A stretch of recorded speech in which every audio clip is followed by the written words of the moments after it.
Curso Transporte de Veículos de Emergência. A responsabilidade civil e criminal do condutor e o CTB. Aula 54.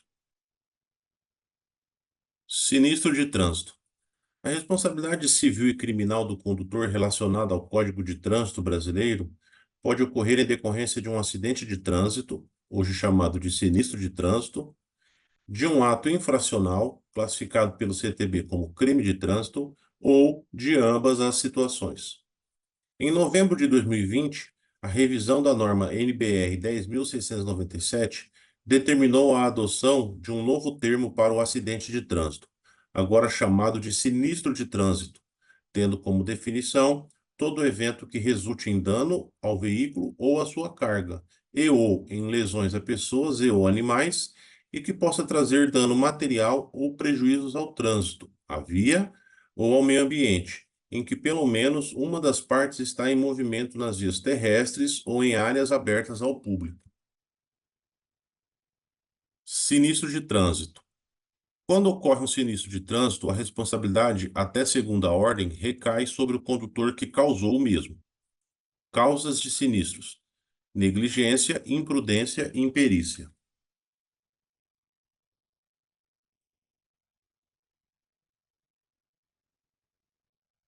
Em sinistro de trânsito qualificado como crime, a responsabilidade recai na esfera civil, responsabilização por lei da indenização à vítima do sinistro, por ele provocado, podendo ter como consequência danos morais e danos materiais.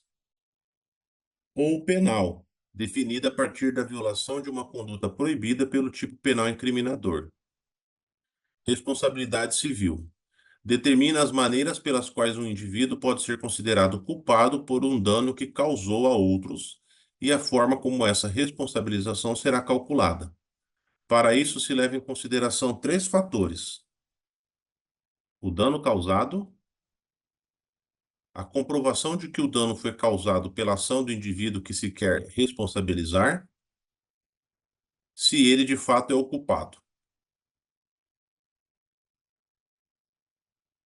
Causas de sinistros. Negligência é o termo que designa falta de cuidado ou de atenção em uma determinada situação, tarefa ou ocorrência.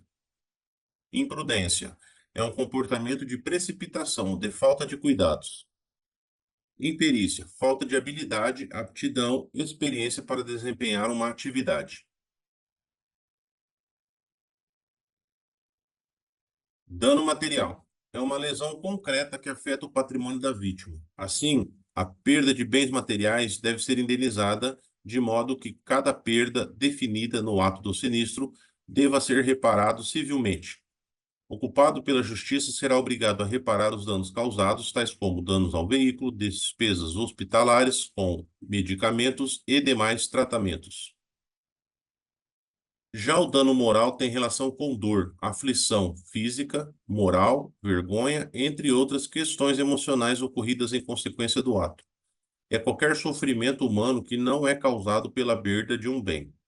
Abrange questões relacionadas à reputação da vítima, à sua segurança e tranquilidade, ao seu amor próprio estético, à integridade de sua inteligência e às suas afeições. Responsabilidade solidária. No direito civil, nem sempre somente o condutor tem o dever de responder pelos prejuízos que causou. A empresa de transporte cujo empregado provocou o acidente também pode ser responsabilizada com a indenização pelos danos causados. Informações sobre a responsabilidade solidária. Ocorre quando o veículo que causou o dano é de propriedade da empresa de transportes e ou o condutor é empregado da transportadora. Em alguns casos, a empresa é obrigada a indenizar até a carga transportada nos casos de avarias e decorrência de sinistro. Comprovada a culpa do condutor, a empresa tem a responsabilidade civil solidária de indenizar seu cliente pelos danos causados. Por se tratar de responsabilidade solidária, as vítimas podem acionar juridicamente o condutor culpado, a empresa para a qual trabalha ou ambos. Como a empresa é vista com maiores condições financeiras de indenizar a vítima, na maioria dos casos é ela a parte processada, sozinha ou com seu empregado. Caso o empregado seja culpado pelo acidente, a empresa pode posteriormente e por meio da justiça exigir que ele lhe devolva o que foi gasto em indenizações. A responsabilidade solidária pode não se efetivar quando o veículo é de propriedade do próprio condutor autônomo e não possui identificação da empresa. O condutor não é empregado fixo, mas alguém contratado sem exclusividade para a prestação de um determinado serviço. Ao condutor autônomo cabe a responsabilidade com danos materiais e morais causados a outras pessoas que não sejam clientes da empresa de transporte. Fim da aula 54.